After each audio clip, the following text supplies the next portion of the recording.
तो आज का हमारा टॉपिक है लोक प्रशासन का महत्व, इम्पॉर्टेंस ऑफ पब्लिक एडमिनिस्ट्रेशन।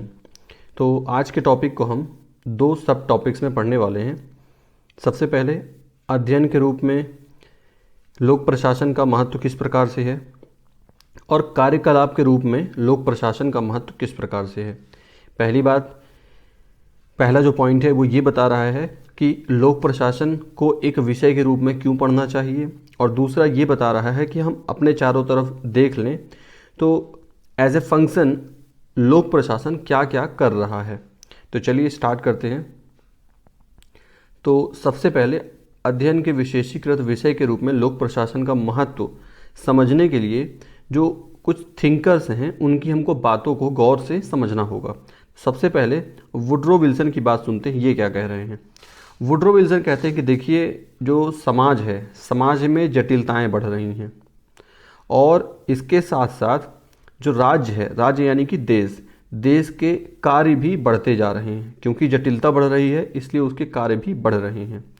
इसके अलावा जो लोकतांत्रिक पद्धतियां हैं, लोकतांत्रिक डेमोक्रेटिक जो सिस्टम है, इस तरह की जो सरकारें हैं उनकी संख्या बढ़ती जा रही है। जहाँ जहाँ भी तानाशाही है वो लोकतंत्र की ओर बढ़ रहे हैं। तो इन सब बातों की वजह से लोक प्रशासन का जो अध्ययन है वो इम्पॉर्टेंट हो जाता है।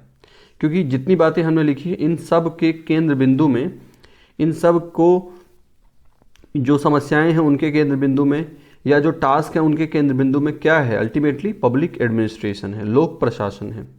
तो एक तो बात ये हो गई। फिर वुड्रो विल्सन आगे कहते हैं, फिर से विल्सन की बात हमें करनी है कि प्रशासनिक अध्ययन का उद्देश्य ये खोजना है कि सरकार उचित ढंग से और सफलतापूर्वक क्या कर सकती है। अब क्या करना है सरकार को? सरकार लोक प्रशासन का मुख्य उद्देश्य विल्सन बता रहे हैं कि देखिए, सबसे इसका जो इम्पोर्टेंट टास्क है वो है कि इफ़िशियंसी तो होनी चाहिए मैक्सिमम, दक्षता तो होनी चाहिए अधिकतम, और धन उसमें लगना चाहिए न्यूनतम, यानी कि कम पैसे में अच्छे से काम हो जाए। ये लोक प्रशासन का लक्ष्य होना चाहिए। फिर लोक प्रशासन एक विषय के रूप में हम क्यों पढ़ें, इसके पीछे कई कारण हैं।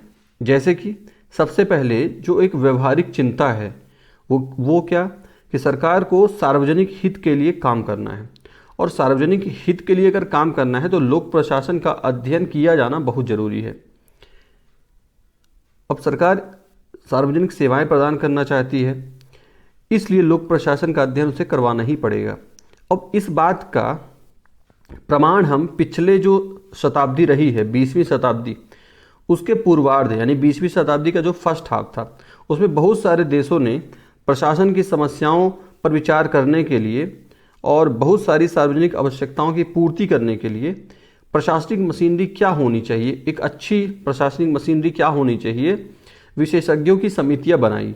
जैसे कि ब्रिटेन में हेल्डेन समिति बनाई गई 1919 में। इसी तरह से संयुक्त राज्य अमेरिका में प्रशासनिक प्रबंधन पर राष्ट्रपति की समिति बनाई गई 1937 में। इसी तरह से इंडिया में भी एडी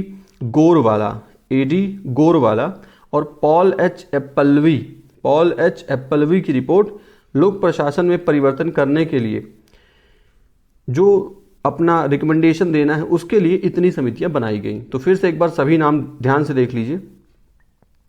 ब्रिटेन में कौन सी समिति थी? हेल्डेन। अमेरिका में कौन सी थी? प्रशासनिक प्रबंधन पर राष्ट्रपति की समिति। और इंडिया में कौन सी है? एडी गोरवाला। ब्रिटेन वाली कब की? 1919, और ये अमेरिका वाली 1937। अब इसके बाद इसके अलावा पिछली जो 4 शताब्दियां रही हैं, दशाब्दी है ना, दशक कहना चाहिए, तो इसमें भी बहुत सारे जो सरकार थे और एजेंसियां थी, इन्होंने भी बहुत सारे समितियां और आयोग बनाए हैं। जैसे कि फुल्टन समिति की रिपोर्ट 1968 में, जैसे कि भारत में प्रशासनिक सुधार आयोग की रिपोर्ट 1967-72। इसी तरह से डेविड ऑसबॉर्न, गेबलेर 1992 में। इसके अलावा यूएनडीपी 1997 और विश्व विकास रिपोर्ट विश्व विकास रिपोर्ट, और इसके अलावा वर्ल्ड बैंक की भी रिपोर्ट 2002 में। तो इन सब से ये पता चल रहा है कि ये कोई बड़ा महत्वपूर्ण मुद्दा है जिसके लिए इतना सारा रिसर्च किया जा रहा है। फिर और क्या कारण है कि इसका अध्ययन किया ही जाना चाहिए? तो कारण ये है कि जो विकासशील देश हैं, जो थर्ड वर्ल्ड कंट्रीज़ हैं, जो 1950s के टाइम पे 1940 से लेके 50-60 तक के बीच में जो आज़ाद हुए हैं, ऐसे जो देश हैं, विकासशील देश हैं, उन लोगों ने औपनिवेशिक शासन से स्वतंत्रता प्राप्त की और उसके बाद उनके सोसाइटी में, उनकी अर्थव्यवस्था में जो चेंज आया है, तो वो लोग, ये देश चाहते हैं कि इनका सोशल और इकोनॉमिकल जो डेवलपमेंट है बड़ा फास्ट हो। तो इसके लिए ये कैसे हो सकता है? ये सरकार के द्वारा ही हो सकता है। और सरकार किस माध्यम से करेगी? तो वो माध्यम लोक प्रशासन है। तो इसके अलावा एक ये बात भी है कि एक आम व्यक्ति जो है, उसके जीवन में लोक प्रशासन का इतना महत्व बढ़ता जा रहा है कि आजकल किसी भी स्ट्रीम का विद्यार्थी हो, चाहे वो साइंस स्ट्रीम का हो या कॉमर्स स्ट्रीम का हो, उसे लोक प्रशासन की जो बेसिक बातें हैं वो पता होनी चाहिए। और इसीलिए शिक्षण संस्थाओं में इसको पाठ्यक्रम में शामिल किया जा रहा है। और इससे होगा क्या?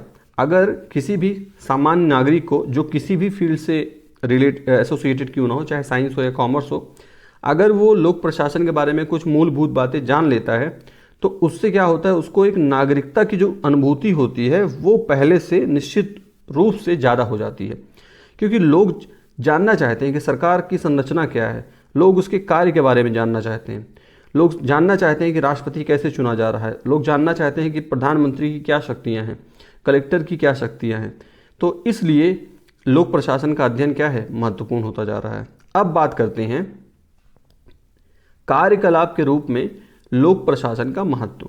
तो कार्यकलाप के रूप में आप अपने चारों तरफ जितना भी सरकारी कामकाज देख रहे हैं, वो कार्यकलाप के रूप में कहाँ कहाँ लोक प्रशासन महत्वपूर्ण रूप से काम कर रहा है, हम उसकी बात करेंगे। तो फिर से विल्सन से ही शुरुआत करते हैं। विल्सन क्या कह रहे हैं? विल्सन का कहना है कि देखिए भाई, प्रशासन जो है ना, ये सरकार का सुस्पष्ट अंग है। एडमिनिस्ट्रेशन जो है वो सरकार का सुस्पष्ट अंग है, और जब ये काम करता है तो अपने आप में ये सरकार ही है। ये एक तरह से कार्य का क्या है, निष्पादन है, और सरकार का सबसे अधिक दिखाई देने वाला भाग है। ठीक, तो ये वुड्रो विल्सन की बात हो गई। फिर आगे बात करते हैं ब्रूक एडम्स की। ब्रूक एडम्स क्या कह रहे हैं? इनका कहना है कि देखिए, प्रशासन जो है महत्वपूर्ण मानवीय संकाय है, क्योंकि इसका मेन काम क्या है, सामाजिक परिवर्तन को सरल बना देना और सामाजिक क्रांति के लिए एक आधार प्रदान करना। तो दो यहाँ पे कीवर्ड है, एक क्या है, सामाजिक परिवर्तन, और दूसरा क्या है, सामाजिक क्रांति। तो आप याद रखें, बुक एडम्स से रिलेटेड ये कीवर्ड्स हो गए।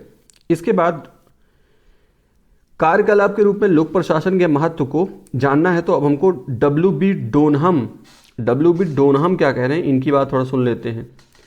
इनकी बात बड़ी यूनिक टाइप की बात कह रहे हैं। क्या कह रहे हैं कि देखिए, यदि मानव सभ्यता विफल हुई, विफल का मतलब क्या है कि मान लीजिए भविष्य में तृतीय विश्व युद्ध हो गया, या आपसी देश के जो नागरिक हैं आपस में ही यदि वो संघर्ष में जूझ गए, तो इस तरह से हम कह सकते हैं कि सभ्यता विफल हो रही है। तो ये कह रहे हैं कि भाई ये होगा, इसकी संभावना है, लेकिन इसका कारण क्या होगा? मात्र एक कारण होगा कि प्रशासन भंग हो जाएगा। भाई लॉ एंड ऑर्डर अगर फेल होगा तभी तो ये होगा। जो सरकार को काम दिए गए हैं नागरिकों के प्रति करने के लिए, वो अगर पूरे नहीं होंगे तो लोग विद्रोह करेंगे। या यदि पृथ्वी में जितने संसाधन हैं, उन संसाधनों का यदि बेहतर तरीके से आवंटन नहीं किया गया, डिस्ट्रीब्यूशन नहीं किया गया, कहीं ज़्यादा, अगर कुछ लोगों को ज़्यादा संसाधन मिल रहे हैं, कुछ लोगों को कम मिल रहे हैं, तो इस वजह से भी जो देश हैं वो युद्ध में एक ना एक दिन शामिल हो ही जाएंगे। तो इस तरह से भी सभ्यता विफल हो जाएगी। तो हम कहेंगे कि यार लोक प्रशासन, ये बात जो बोली जा रही है कि सभ्यता, जब बात सभ्यता की आ जाए, तो ये वाली जो बात बोली जा रही है ये किसी देश के लिए नहीं बोली जा रही है, ये पूरे विश्व के लिए बोली जा रही है। चलिए अगली बात, पॉल एच एप्पलबी क्या कह रहे हैं? कह रहे हैं कि देखिए भाई, ऐसा है कि प्रशासन जो है ना, एडमिनिस्ट्रेशन सरकार का मूल आधार है, और इसके बिना कोई सरकार अस्तित्व में नहीं रह सकती। मतलब अगर कोई सरकार बिना प्रशासन के है तो वो मात्र एक चर्चा का क्लब है। जैसे पार्लियामेंट है, पार्लियामेंट में नीतियां बन गई, लेकिन अगर प्रशासन एडमिनिस्ट्रेशन नहीं रहेगा तो उसका कार्यान्वयन कैसा होगा? तो भाई फिर तो ये चर्चा मात्र बस न हो गई, तो चर्चा का क्लब रहेगा केवल। अच्छा, इसके अलावा ये तो हो गई किनकी बातें? पॉलिटिकल थिंकर्स की बातें, कि इन्होंने किस प्रकार से लोक प्रशासन के महत्व को देखा है। अब हम बात करते हैं कि विभिन्न पहलुओं की जिनमें प्रशासन की मुख्य भूमिका है। अब कौन कौन से सरकार के मूल पहलू हैं? तो देखिए भाई, ऐसा है कि सरकार में 3 हिस्से हैं उसके, विधायिका हो गई, न्यायपालिका हो गई और कार्यपालिका हो गई। तो देखिए ऐसा है कि बिना विधायिका के, बिना न्यायपालिका के सरकार का कुछ समय तक अस्तित्व रह सकता है, लेकिन भाई साहब बिना लोक प्रशासन के अस्तित्व में सरकार रह ही नहीं सकती है। जितने भी संसद के अंदर कार्यवाहियां चल रही हैं, जितने भी एक्ट में संशोधन हो रहे हैं, नए एक्ट बन रहे हैं, ये सब कुछ कौन बना रहा है? ये एडमिनिस्ट्रेटर ही बना रहा है।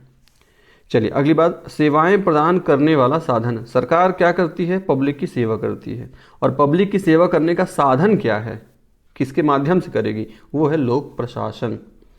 तो लोक प्रशासन का संबंध सार्वजनिक हित में सरकार द्वारा निष्पादित विभिन्न कार्यों के निष्पादन से है। अब इसमें भी एक थिंकर फेलिक्स ए निग्रो ये क्या कह रहे हैं कि देखिए भाई, प्रशासन का वास्तविक केंद्र बिंदु जो है बुनियादी सेवा है। सेवा सेवा सेवा, और जनता के लिए किया जाता है। इसके बाद और क्या सरकार का पहलू है जहां से हम सरकार की को कार्यकलाप के रूप में लोक प्रशासन का महत्व देख सकते हैं? तो अगला है क्रियान्वयनकारी नीतियों का साधन। तो भाई जितनी भी नीतियां बन रही हैं, जितने भी कानून बन रहे हैं, उन सब को कार्य रूप में अगर लाना है तो एक लंबा रास्ता तय करना पड़ता है। तो ये नीतियों का महत्व तभी है जब ये कार्य रूप में आ जाए, नहीं तो ये केवल क्या है, मुद्रित कागज जितना इसका महत्व रह जाएगा। तो इस तरह से भी आप महत्व को देख सकते हैं लोक प्रशासन के। फिर बात करें कि भाई समाज के लिए भी एक सरकारी बल का काम करता है क्या? लोक प्रशासन। स्थिरता लाने में इसकी मुख्य भूमिका है। और हम देखते हैं कि सरकार तो आती जाती रहती है, लेकिन जो प्रशासन है वो हमेशा विद्यमान रहता है। भाई 5 साल बाद सरकार बदल जाएगी, दूसरी सरकार आ जाएगी, लेकिन जो प्रशासक होगा, प्रशासक तो अगले 10, 20, 30 वर्षों के लिए या 40 वर्षों के लिए भी बना रहता है। तो इस तरह से हम कह सकते हैं कि लोक प्रशासक जो है वो अपने अनुभव द्वारा, जो उसने अपना अनुभव लिया है समाज के बीच में काम करते हुए, वो एक जो है तो उससे आगे के लिए परिवर्तन की एक नींव तैयार हो जाती है। तो निरंतरता के जो तत्व है ये लोक प्रशासन द्वारा प्रदान किया जाता है।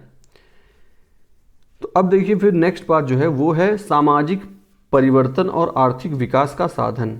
तो जैसा कि हमने पहले भी बताया कि भाई विकासशील जो राष्ट्र हैं वहाँ पे सामाजिक और आर्थिक परिवर्तन बहुत तेज हो रहे हैं, और इसकी वजह से जो चुनौतियाँ आ रही हैं तो उसको, उन चुनौतियों का सामना कौन करेगा? लोक प्रशासन करेगा। फिर इसके बाद बात करें तकनीकी स्वरूप की। अगला पहलू है तकनीकी स्वरूप। तो जो सरकारें हैं वो अपनी सेवाएं ज़्यादा दक्षतापूर्वक प्रदान कर सकती हैं, ज़्यादा इफ़िशिएंट तरीके से प्रदान कर सकती हैं कि अगर क्या हो जाए, तकनीकी का उसमें समावेश कर दिया जाए। सरकार द्वारा आरंभ किए गए बहुत से कार्यों में वृद्धि के लिए विशेषीकृत व्यावसायिक और तकनीकी सेवा आवश्यक है। सामान्यतः आधुनिक लोक प्रशासन राष्ट्र के सभी व्यवसायों की गैलेक्सी को निरूपित करता है। गैलेक्सी, तो ये शब्द देने से पता चल रहा है कि इसका क्या महत्व है। अब बात कर लेते हैं गेराल्ड कैडेन की। गेराल्ड कैडेन क्या कह रहे हैं? इनका कहना है कि देखिए भाई, कि समकालीन जो आधुनिक समाज है, आज का जो सोसाइटी है, इसमें पब्लिक एडमिनिस्ट्रेशन क्यों इम्पॉर्टेंट है वो अपने शब्दों में बता रहे हैं। तो उनका क्या मानना है कि कहाँ कहाँ इम्पॉर्टेंट रोल है? तो यार, राज व्यवस्था का संरक्षण करने में, स्थिरता और व्यवस्था का अनुसरण करने में, सामाजिक आर्थिक परिवर्तनों का संस्थानीकरण करने में। संस्थानीकरण का मतलब यहाँ पे ये हुआ कि कुछ सामाजिक सेवा वाला कोई कार्य है या कोई आर्थिक परिवर्तन करने के लिए कुछ सरकार के पास टास्क है, तो उस टास्क के लिए यदि कोई आयोग बना दिया जाए, समिति बना दी जाए, तो हम ये कहेंगे कि भाई अब एक रिस्पॉन्सिबल बॉडी बन गई है, तो आपने क्या कर दिया, उस परिवर्तन के लिए एक संस्था बना दी, संस्थानीकरण हो गया ये, ठीक, यानी उसका पूरा ढांचा बना दे। वृहद वाणिज्यिक सेवाओं का प्रबंधन, समृद्धि और आर्थिक विकास सुनिश्चित करना, समाज के कमजोर वर्गों का सुरक्षण, इसके अलावा लोकमत का निर्माण। जो पब्लिक सर्वेंट्स होते हैं वो अपने कार्य प्रणाली से एक पब्लिक ओपिनियन भी बना देते हैं, एक जनता की एक राय बन जाती है, लोकमत का निर्माण हो जाता है, और सार्वजनिक नीतियों को भी प्रभावित कर देते हैं कि उसको किस तरीके से एग्जीक्यूट किया जाता है। तो ये बातें जो बोली हैं, ये किसने बोली हैं, ये बातें थी गेराल्ड कैडेन की। अब बात करते हैं कारण क्या है कि क्यों महत्व बढ़ता जा रहा है, लोक प्रशासन का महत्व क्यों बढ़ता जा रहा है, इसके हम कारणों की चर्चा करते हैं। देखिए, मुझे पता है कि जितनी बातें बताई जा रही हैं, इनको सुनने के बाद आपको लग रहा होगा कि वही बात तो रिपीट हो रही है। हाँ, ये बात ज़रूर है कि कुछ बातें मिलती जुलती हैं, लेकिन जब आप इसको ध्यान से 2-3 बार इसको पढ़ेंगे तब आपको थोड़ा बारीक जो अंतर है वो समझ में आने लग जाएगा। तो चलिए हम बात करते हैं कि लोक प्रशासन का महत्व क्यों बढ़ता जा रहा है, कारण क्या है। तो देखिए, इसका पहला कारण बताया गया कि कल्याणकारी और लोकतांत्रिक राज्य का आविर्भाव हो रहा है।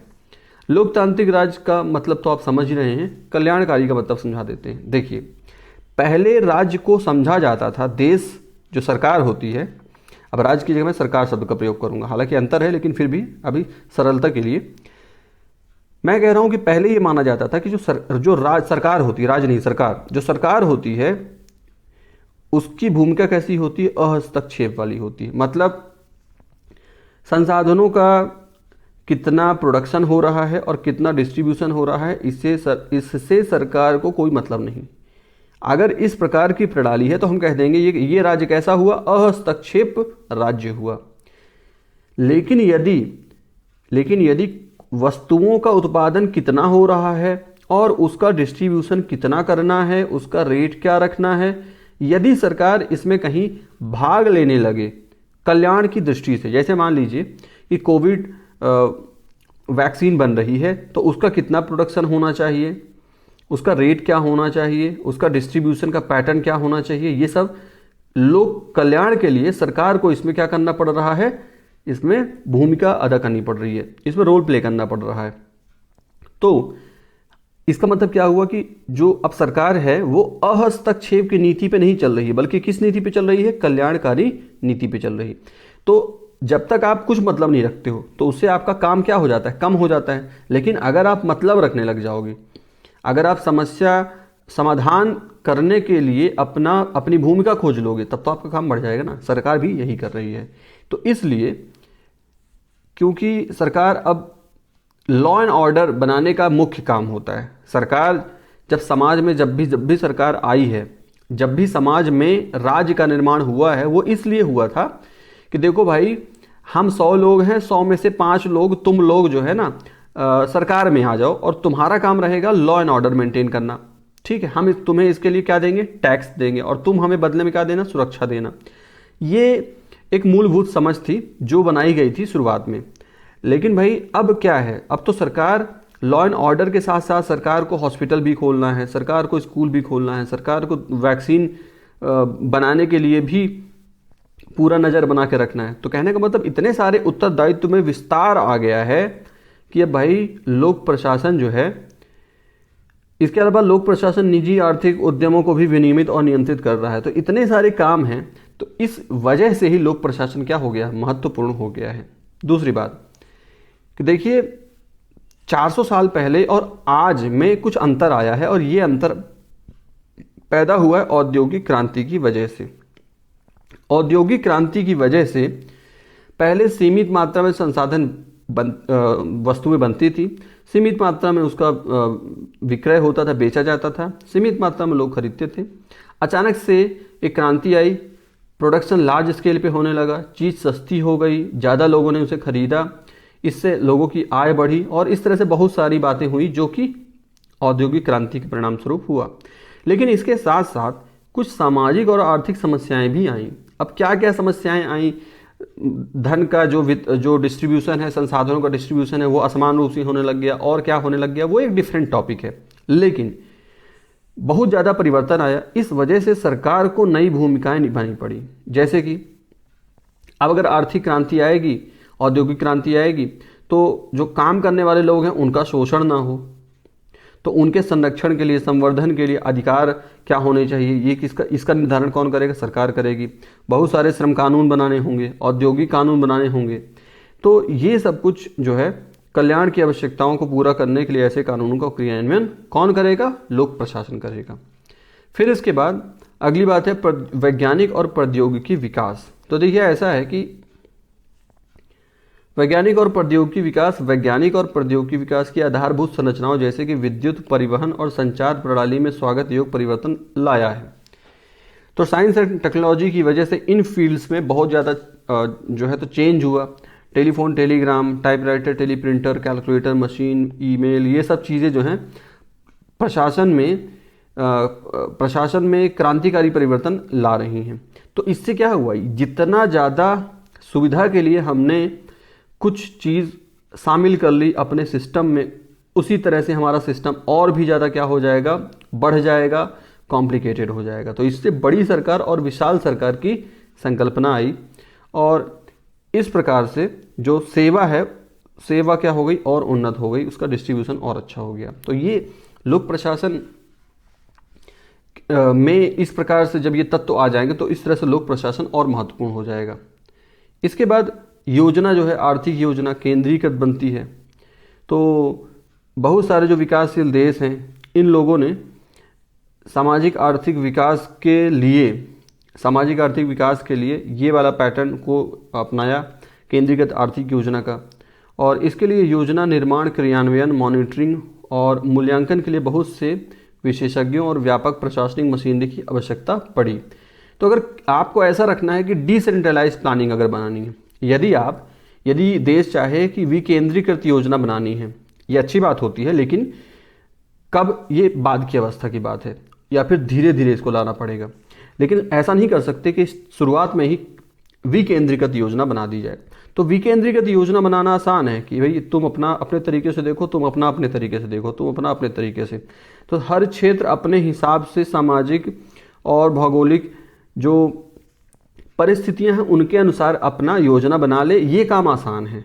मुश्किल काम क्या है?